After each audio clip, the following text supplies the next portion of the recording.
Hi, this is Paul Zajac, and welcome to our analysis show. I'm here with my friend Ben, who I met like a lot of the guests here a couple years ago at Gen Con, and we both have an interest in the Dungeon Dudes. And in fact, Ben has written extensively on the Dungeons of Drakenheim and has a lot of material on their subreddit, and that information is going to be in the episode notes down below. Ben, welcome. Thanks for being here. Great. Thank you for having me. Yeah, a pleasure. Okay, so today we're going to be going through our pregame episode for the upcoming season that we're doing on boss battles. And all of these characters are from the 2024 rules, and the character classes were subclasses that did not get chosen by the players who are playing in the league. So this episode is called The Reject, and we're going to just look at different clips and then kind of comment about the things that are going on. So to set up the first clip, the party is adventuring on a mountaintop, and they're looking for the cave, the entrance to a dragon's lair, and they've heard that it's like down below this plateau that they're currently on. And then they've encountered a couple of Yetis who've been stalking them, and so they're mid-combat with a Yeti. And I want to take a look at the assassin rogue and his play, and then we'll talk about that. Okay. Alan, what are you going to do? Here we go. I'm going to move straight down 5, 10, 15, 20, 25, 30. I'm charging the villagers extra for this. I don't doubt it. And I'm going to take another shot at the new Yeti here. So Okay. It should be the same since he has not had his turn.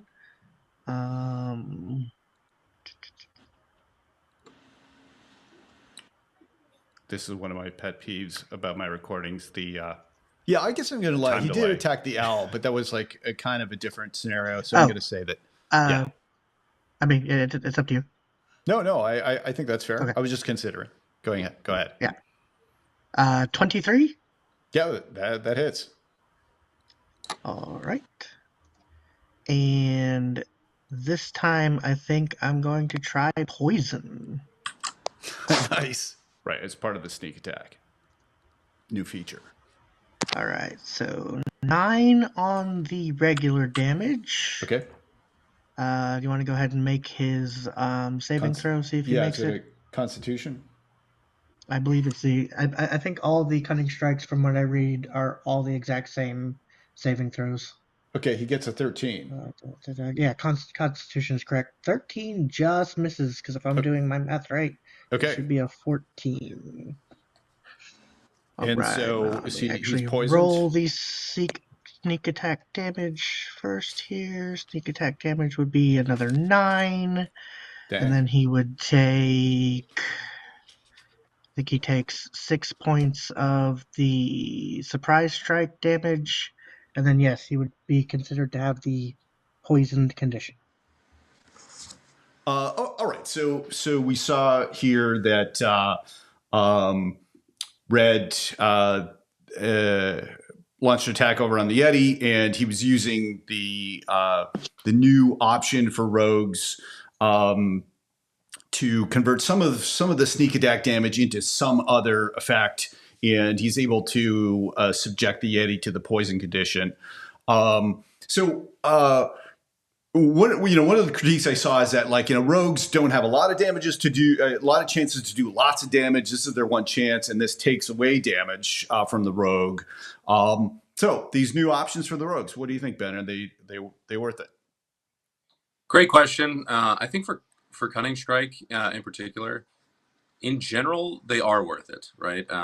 I think one of the big focuses in the shift to 5.5 is you do less damage, right? You don't have spikes like the Paladin hitting Divine Smite on every hit.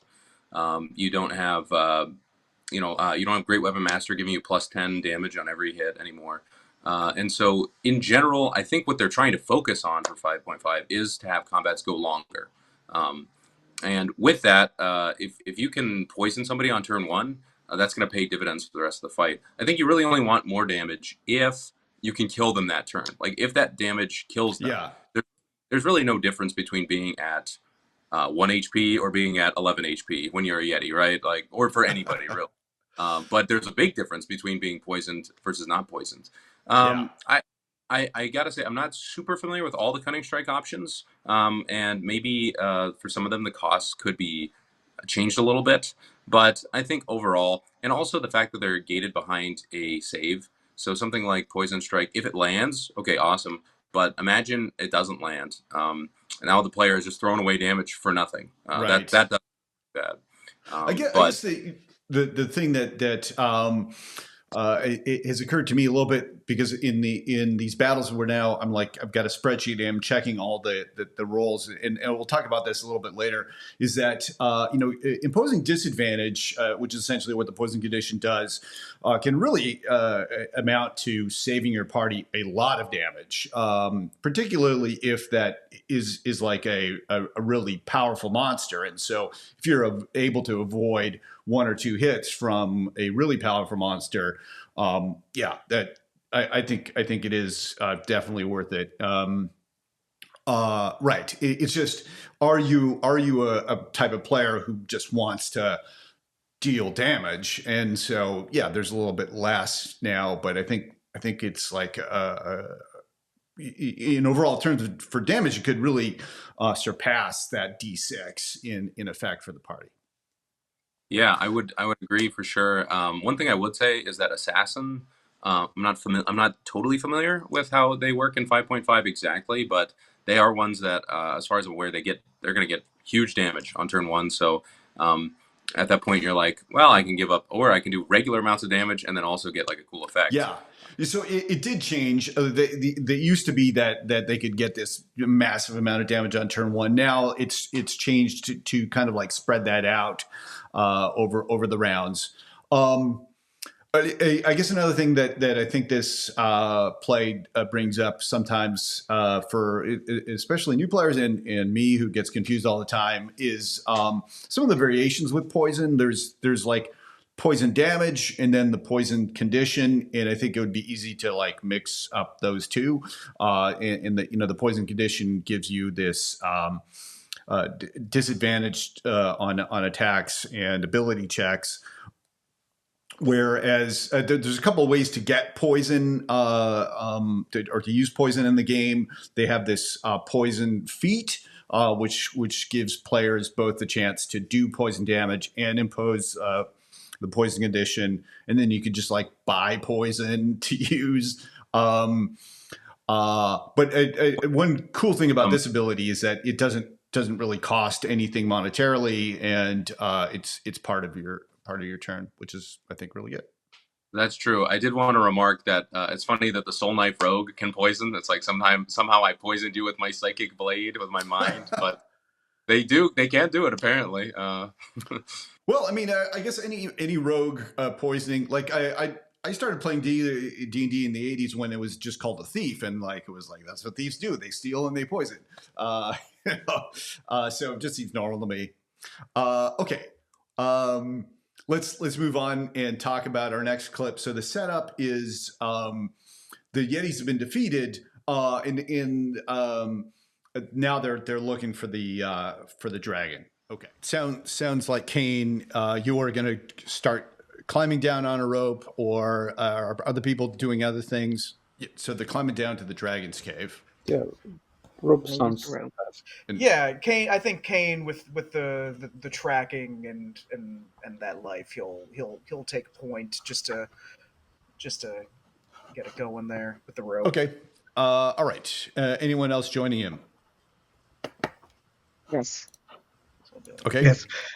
Is there any space of dim light or darkness that I can move from up here to down there in the cave? I imagine the cave. So there is as you stick your head over, the light, like as Betsy's familiar reported back, it's normal light up to about 30 feet into the cave, and then it becomes dim. So they're like right down below there is not, but there will be once you're in the cave. If you decide to go in the cave, which you may not, maybe you're just going to go home. I'm not sure. I will climb down the rope. Okay. All right. So and so there's 3 of you climbing down the rope. Sandbank, what is your plan? I'm on the rope too. Oh, okay. All right. Everybody roll a d6. I love this part. I don't know why. And it freaks me out. I've And I just rolled a got- 6. Is that bad? 3. No, Somebody I got just a 1. Yeah, Oh. somebody got a 1, which Yeah. means that as you're climbing down, coming around the side of the mountain, moving upward, is the dragon. And on the rope, while you guys are on the rope, is going to expel his breath weapon. Everybody make a saving throw. Constitution. Oh, con save. Great. Okay. Really good at these. Not a good place to be, caught on a rope in the middle of 22. Nice. 21. 22. Wow. Great. Of course, they all Not too crush bad. it. All right. I'm cold. Yeah, 15. Okay. Wow. So the DC was 15. Great. So you've all passed, and so you do not take the full force of the damage, but instead of taking 45 points of damage, you each take 22 points of damage. Oh, God. Okay. And I'm going to say 22? everybody- 22? Jeez, Louise. 22. Yeah. All right. That's crazy. And everybody go ahead and make a D10 dexterity saving throw, because as the dragon expels its breath DC weapon, 10, it not flies past you and into the cave. So And it's so a you're con. going to have to It's save it's a versus con. being... Oh, because we got hit with it. Okay, so it's a con save and a dex save. Yeah. That's... Yeah. You're It's a 23. Okay. I got, what did I get? 9. 14. Red. Okay, so Red, you are going to fall. Let's see. I'm going to say you're 20 feet up, so you're going to take 2d6 damage, and you take an additional 6 damage as you fall down to the cave floor. So I rolled a 9 as well. Oh, okay. Well, I got a total of a 9. I do have slow fall though. Oh, okay. So Oh, Monk ability. Nice. I'm going to we'll have slow fall thrown up so on I- the screen, and I'm just I going can to reduce briefly fall damage by up pause. to 30 points. Okay, and we're back, and in a surprise turn of events, Red, the assassin, in addition to falling to the ledge in front of the dragon's cave, took a misstep and fell down the mountain and is completely gone. He is dead, and as you can see, Alan is no longer here. Alan got mad that his character died, and no, he didn't. Alan had to leave, but as a result, I thought it fitting that his character die as he was falling down a steep cliff anyway, which just increases the odds here. All right, so that was the clip. I definitely got some thoughts about it, but I want to hear what first comes to your mind. Yeah, absolutely. There's a lot to love about this clip, and one of the big things that stands out to me is this random encounter. I think so often in D&D, our random encounters are like, roll a random encounter, okay, suddenly skeletons show up or gnolls show up. And instead, here you have something that's very pertinent, where it is the dragon. Here it is. It's here to ruin your day. So that's a lot of fun. I will say the reveal of the dragon is very sudden. That's one thing that I, as DM, I might be like, all of a sudden you see a glint in the snow, an evil eye peeking out, and then a terrible maw. But of course, this is a one shot. You guys are trying to move quick, so I don't. That's right. That's a good point. And it's supposed to be sudden, right? It's not supposed to be like, it's 6 seconds, right? It's the dragon springs out, breathes ice on you, save, or you're gonna. I don't want to say die, but 45 damage is a lot for level 6 character. Yeah. Right. Yeah. You then save again, which that's one thing that sometimes I, as a DM, I might condense rolls. So I'll be like, save against the Dragon's Breath, and if you fail by 5 or more, you also fall off the ledge and die. Oh, that's great. That's a great point. Yeah. But everything else, and the other thing I would say is, if you are going to make a save to stay on the rope, to me that sounds like a strength save. Dex save works too, but I would probably use strength save. Okay. Yeah. But the slow fall we get to see here that it's kind of a cool, fun thing that monks can do. It's also one of those things where you're like, he could have just done that at the beginning. There, you didn't need any rope involved at all. But then we also see the players. They are having a great time too, right? Even though if the dragon showing up and doing a lot of damage to them, they all passed and they're like, "Ooh, I only take 22. That's good. I'm still alive." You know. So and then of course we could talk about the epic conclusion there to the clip, but I right. handled that. Well, so let's just talk about that now. You know, Alan had, like, as the real life intervenes, as it does all the time with D&D, and he just had something you had to take care of. Alan is fine, everybody's fine, but you had to go. And so then, like, how do you incorporate that into your game? It's a little bit different because we're trying to, like, film something. I think it came at, like, a precisely great juncture for the story. It was easy. Okay, your guy just continues to fall and he's dead now. I don't know how you deal with things. Do you have, like, a system for, like, does that happen to you? Do you just, like, stop playing the game if you're playing a regular game and somebody has to go? I don't know. Any thoughts? Great question. There's a bunch of different ways to handle it. You can have another one of the players play in for them, or you as the DM could play in for them. Yeah. I don't tend to have the problem too often. But yes, especially if you can do, like, a vague death. Like, you fall from an indeterminate height. Yeah. Like, this is the perfect moment because, like, it was perfect. They show up in the next session. Like, the next session, they're fighting the dragon, and then all of a sudden, the guy shows up and he's like, "I lived," and he stabs the dragon. You know, like, that's epic. I think as well, one of the things though that could be a real problem is that they're fighting a monster that, like, if he would have done full damage, like, if at any point the dragon gets another full breath weapon on them, they're dead. And now they're, like, one quarter of their party is gone. It's all for fun, but it's become a much more dangerous proposition for this party to take on the dragon.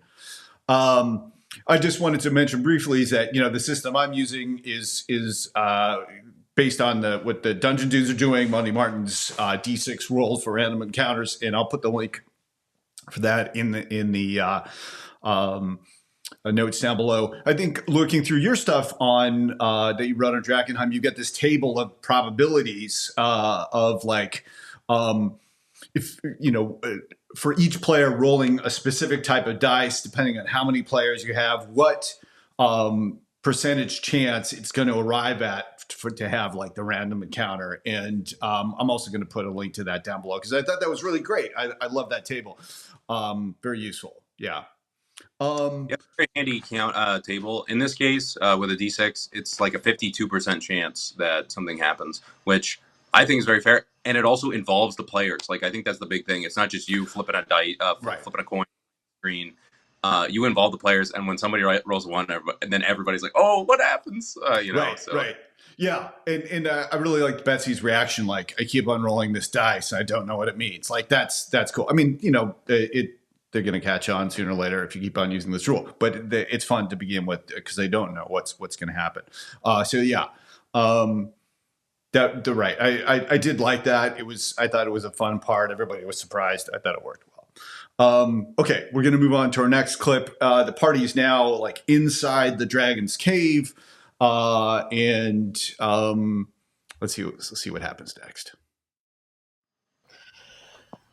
After 22 points of damage, it basically influenced whether or not I'm like, well, this town was nice, but there are other towns. Right. Although there is still that nagging concern at the back of y'all's minds, are you in fact the rejects? Can you do this? I don't know. Maybe the lottery was right and you guys can't succeed. I don't know. I'll get. I'll give you Bon Yang a firm pat on the back, be like, "Nah, man, brother, we got this," and I'll cast Cure Wounds on you. Oh, nice. Okay. So you get 7 life back. Oh, Cure Wounds. I think the ante has been up for Cure Wounds, and let me just confirm it's Cure. that. Yeah, so we just confirmed. Yeah, so 2024 Cure Wounds is 2d8, not 1d8. So yes, go ahead and roll another d8. So it's 7 or it's a 10 healing total now. Wow, that's a big change to Cure Wounds. That's great news. Nice. I look over at Sandbag. Sandbag, you need affirmations. Thank you very much. It wouldn't hurt. Oh, hey, it's the opposite of hurt. That's healing, kid. We have fun here on the hunt. All right. So All right. Since I'm concentrating on Fairy Fire, most of my big guns are out. I'm going to go with a cantrip. I will do Produce Flame at advantage, thanks to me. So that's a 25 to hit for 11 fire damage. Nice. And then as a bonus action, I will send a healing word for Luke's character. Yay. Thank you. I like that reciprocal. Let's heal each other. Yeah, healing word is also different in this. Yeah, it's 2d4. So great. that's right. 8. That's 8 hit points for you. Awesome. Thank you. All right. So talking about healing a bit, I guess I think there's different thoughts about like when to heal. A couple of things that a lot of healing got buffed in the 2024 rules, which I saw Luke there was like, oh wow, that's cool, and it is cool. I guess the one thing I wanted to show to the two examples, one of the questions I had with the healing word is like, should she have upcast the healing word? Because she had extra spell slots. I don't know. That was my thought about it. What stands out to you? Great question. So remind me, does upcasting healing word give you 1d4 per level, or is it 2d4 per level? I think it's 1d4, and if I'm wrong, I'll put something up on the screen. But I think it's 1. I'll say this: even if it is 2d4, the big thing about Cure Wounds or a healing word, and it always has been, is that it adds your spellcasting ability modifier. So if that's at +4, you're probably going to roll, only 5 on your healing on your dice, and so almost half of it is coming from just the modifier. So adding more dice is not adding as big of a ratio. A second level spell, you can do like a lot more healing, especially with something like Prayer of Healing, or if you have like a new spell or Healing Spirit, that was one in 5th edition. I don't think they reprinted it for 5, but it becomes like not a great value proposition to upcast the spells. Now, if you are going to keep them off Death's Door, where you're like, this monster is doing like 10 damage per hit, and if I upcast it to the 2nd level, I will heal for on average 10 or 11. Like then you can feel more confident about it. But in general, I think even though healing was buffed, it's a difficult value proposition. Not only are you're giving up your bonus action, but that means you also can't cast a leveled spell with your action, right? So you can still cast a cantrip, but or if you're going to cast Cure Wounds in combat, it feels kind of bad, because if you had just spent your turn killing the enemy, then like you didn't need to do any curing at all. I think. Go ahead. No, I was just going to say, it's healing is better than it was in 5e, but the fundamental underlying principles are still pretty similar, in that you probably don't want to heal in combat too much. You probably don't want to upcast your spells too much. Save those for out of combat. If you dump a lot of 1st level spells on Cure Wounds out of combat, that's awesome. Like that's really, I think that's the most powerful way to heal. And that remains true in 5.5. Yeah, I guess the Luke's character, I think at that point was down to like 2 hit points, and so he was, I'm not sure if you get an extra 8 hit points, is it really going to matter against a dragon? Maybe not. I think the thing is that Betsy was looking for something to do with their bonus action, which is, something the Healing Word can do. And combats last only so long. This is like a one-off combat. You've got all these spell slots. It's not like you're going to go fight another dragon after this and you need that spell slot. And so that was my only thought process about that. But yeah, I think your point is well taken, is that like healing inside combat, maybe you could get better value for your spell slot doing something else. And right, that's true. Yeah, when it is a one shot, you can't take it with you. The session's going to be over. Right. If you still have a first level spell in the tank, you're going to feel kind of dumb. You're like, I probably should have healed him and saved him from getting killed.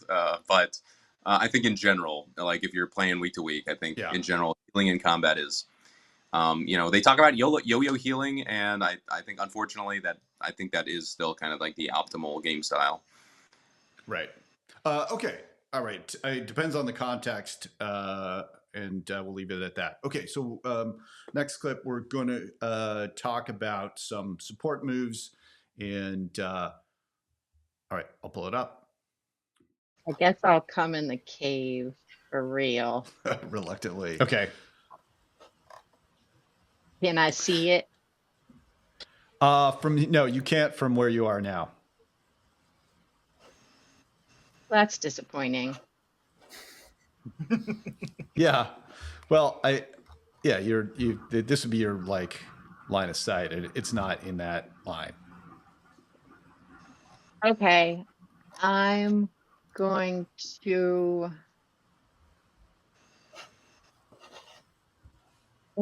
ready an action. I'm going to prepare to cast Fairy Fire if I see it. Okay, great. That's good. And you do see it. Or are you doing anything else? At the end of your turn, it's going to come into view. Yeah, then at the end of my turn, it can make a DC 15 dexterity save. Okay, it comes into here, and yes. First, I was also holding my action as well. That's true. Oh yeah. Okay. So everybody go. So we'll go in initiative order. So Banyin, go ahead. What was your? Tell me your spell. Mind Sliver is what I was going to cast on it. So it's an intelligence save. Okay. So DC 14. I think this is okay. It fails. Combo, it gets a -2 on its checks, and it rolled a 2. And so it takes 9 points of damage, and it has a -D4 to its next saving throw it makes before the end of my next turn. Okay, great. There's a saving throw coming right up. And then, did you have a ready action, Kane? No. Okay. My right. action economy was spent. Okay, and Betsy, you're casting Fairy Fire. Okay, what kind of save does it have to make? Dexterity, DC 15. Dexterity, okay. Mm-hmm. And it rolls. Wow, it rolled a 2 and now rolled a 1, so it fails. Well, and also it has a -D4 to that one, so. So its offspring also are affected by Fairy Fire? Yeah. All right. So I just chose that example just briefly. So Fairy Fire, what do you think? I love Fairy Fire at all 20 levels of play. It's got this thing. There's a couple first level spells that I really like. Featherfall. It's spells like this that when you need them, you need them. Like when you need to see something invisible, you need Fairy Fire, and you're going to regret not packing it. For a first level spell, it's a really great include. And then as far as actually playing the game, I remember somebody breaking down like, ooh, if you cast Spirit Guardians at like 9th level, that's 98. That's a ton of damage. Or if you cast Bless at 1st level and you had a person on your party who is dealing a lot of damage, if they turn like 20 misses into hits over the course of the combat, it's doing way more than even the 9th level Spirit Guardians. And Fairy Fire is another one of those where if advantage is huge in D&D, it starts turning a lot of misses into hits. And so I love it. I've played a Druid, and Druid, the spell list is a little, I want to say it's a little thin. There's a lot of good concentration spells. But Fairy Fire, I would consider a standout, and I very, very rarely would I regret taking it. I think it's a great spell. Yeah, I got a stat on it at the end of the show, but yeah, I did like that combo of the Mind Spike, which would have like debuffed. Like if you really want to get that advantage, if you get that as well, that was pretty cool. One more thing on Fairy Fire. As you go up in levels, creatures become immune to charm or fear or certain kinds of damage. Fairy Fire is none of that. It's also a dex save, and while dexterity is like one of the major saving throws, monsters actually tend to have pretty low dexterity saving throws. And the reason that is because most dexterity save effects are just damage. And so the designers were like, well, if it's just damage, that's fine. The monsters can take it. We'll just give them more HP. That's fine. So even you'll see like level, CR 20 creatures that only have +2 to their dexterity saves. And so Fairy Fire becomes excellent in those scenarios. That's a great point. Yeah. Yeah. It's pretty powerful. Okay, so we're going to move on, and we've got a monk here, and the monks have been, buffed up in the new rules, and this just kind of gives us an example of what the monks are doing. Okay, we'll take a look. I'm going to Flurry of Blows and attempt a couple more Stunning Strikes. So yeah, and we still have advantage. Still have advantage from the Fairy Fire. From Fairy Fire. Yeah. All right. So let me see. Oh, okay. I'll do it that way. So 13 and a 26 will hit. Yep.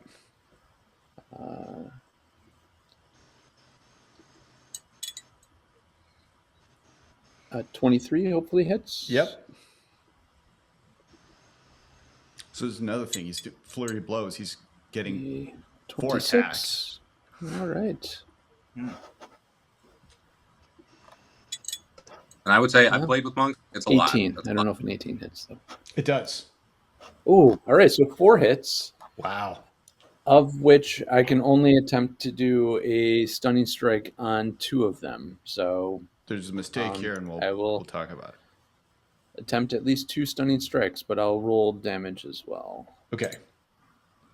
So that's a nice start. So that's 12 on the first hit, 11 on the second. So looking at 23 so far. Nice. 23 plus another 12 would be a 35. Wow. And 5. So 40 points of damage. Wow. That's huge. Man, monks got really good. What happened?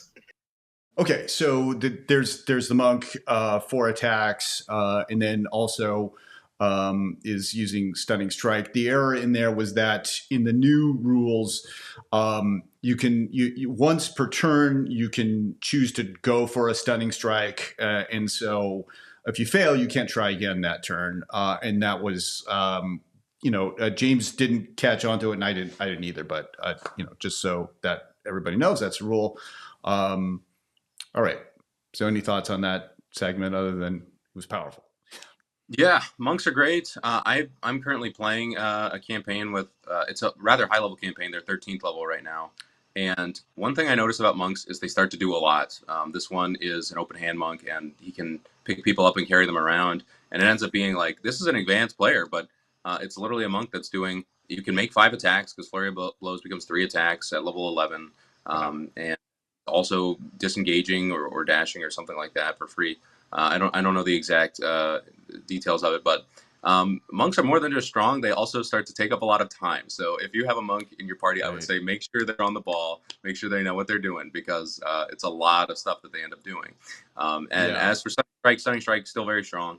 I kind of like that it's once per turn because Stunning Strike makes it so that it's hard to have just one boss, because if they get stunned locked, it's over. So if they can start to pass some of those, you're not going to burn through their legendary resistances, stuff like that. I do think it's a little better, but I think Stunning Strike. I think if they had, instead of saying that they had given up stun is such a powerful condition. If they had given it like restrained instead, or something like that, then they could have probably left it as is. But because they were so committed to, it's called Stunning Strike, it should stun. Once per turn is a good compromise. Well, I think so it's all right. We're going to get into just in the next segment. It's a good lead in.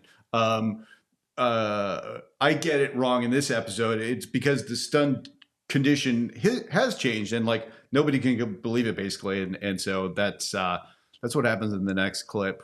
Kind of. Let's take a look. It is stunned, which gives it the incapacitated condition, and in addition to that, it has failed saves, and it gets disadvantage on attack rolls against it. But it is not completely stopped from movement. Right. And so it is going to it's both angry and afraid now, and so it's also not particularly intelligent. And so trying to balance all these things, it's attempting to take off from the ground. So it's going to take off. Well, if it's stunned, does it have movement? If it's stunned, you can't believe it. It does. Really? Yeah, the stun condition. We'll do a check, but I'm pretty sure that it does. Hang on. Okay, so we're back and talking about stunned as we're going to handle it in this instance. The role play of it is that he's trying to take off, but he is not able to. All right, so that was the clip just to exhibit like the change in stunning strike, and that the players can't really believe it, and even after like reading it, they weren't convinced behind the scenes, and so I just role played it. That, okay, he tried to take off, but he couldn't. A couple of things I want to say about that. I think that it does make sense to me. Like if you can't sort something out quickly, just make a ruling and move on, which is what I did. And pretty much everybody says to do that. But so this is a way in which the monk stunning strike is less, right? Is that now that officially the dragon is stunned, like basically he got slapped in the face and is shocked, but he could fly away, but didn't. And that's a big change. Yeah, that is a decent change. I think one of the big hangups is, well, for one thing, that's how it was in 5e. It says that if stunned, you can't move. But also 5e had like a bunch of things that incapacitate that also like stop you from moving. Hypnotic pattern is one of the big ones that comes to mind. That's one that incapacitates you. And then it also says while you're incapacitated, your speed reduced to 0. Another one is Tasha's Hideous Laughter that incapacitates, and then you drop prone. You actually can move. So I have like started crawling away in the past, and the players are like, can you do that? There's also the confusion that incapacitated says you can't take actions. That includes bonus actions. It includes reactions, but it doesn't include movement. And players will be like, oh, that's a move action. It's like, no, it's never called a move action in the rules. Right. Yeah. So it is kind of a weird thing. It can throw your players. Also, but at the same time, if it starts moving away, I think I as a player would be happy because now I get an opportunity to attack with advantage. It's done, right? So yeah, it is an interesting change. Yes, and I think though that if James' character just kept on stunning this thing, and the dragon kept on failing its saves, so some luck there, and they really needed it because again, if he got his breath weapon out, like they were going to be toast. But somehow it worked out. Maybe that's a good game design. That somehow it worked out. It was very close. And still managed to seem dangerous. I think also a good adventure design. We were using this out of One Shot Wonders, which is like I keep on getting spammed commercials for One Shot Wonders, but it's a really good book. And this I think was a well balanced adventure. The one thing I wanted to talk about with the stunning strike and then the fairy fire. We saw that the monk getting a lot of attacks, and we didn't watch the full adventure, so didn't get to fully appreciate. While Fairy Fire was up, I guess the stat is the party got in 14 attacks, and then 4 of those attacks were initially misses and converted into hits by advantage. And so that numbers wise, that's 28% of the attacks got turned around by Fairy Fire. And those attacks that got turned around accounted for 62 hit points, which is like 30% of the dragon's total hit points. And so, like the Fairy Fire, like we think about quantifying advantages, like you get it's like a +4 or +5. But this is another way to quantify it, right? Is that like that spell singly produced 62 points of damage, which is like that's huge. Yeah, absolutely. A first level spell doing 62 points of damage. You know, if that was like on the page, everybody's like, "Oh, that's broken. That's OP." But that's what Faerie Fire does. You know. Yeah. It's what Faerie Fire does, in it's what Advantage does, right? Advantage, disadvantage, which also kind of brings us back to that poison condition example, right? That the monster gets disadvantage. It can be huge. Round after round, that is a really large amount of damage, especially for a big creature like a dragon. More than that, players. I think there's a lot of abilities in the 2024 rules where they trigger when you hit. So if you just miss, not did you just. It's not only that you didn't do any damage, you also didn't get to use any of your cool abilities. So advantage turns misses into hits. It does more than just beat the opponent. It also makes the other players feel awesome, right? It makes them feel cool. It lets them use their cool abilities.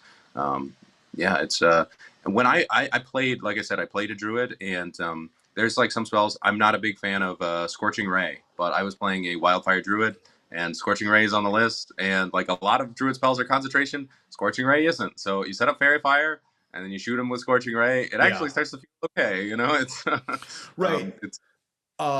So you know, in that adventure as well, is that you know, Betsy is hanging back, and I mean, that's the right move if you've got a concentration spell up, right? Hide yourself away so they can't break it by attacking you, and that's the right strategy, which I never learned. Like, I'm just like, go in there and just try and fight, and I keep on getting killed.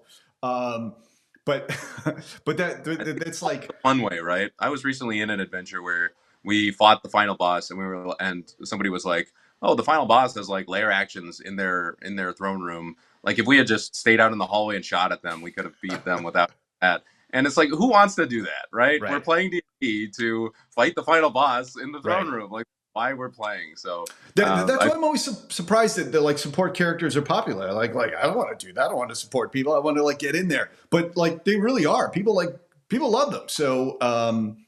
Somebody's got to be the support character. Thanks, Betsy. That was a great job. Okay, I think that's kind of the end of our clips.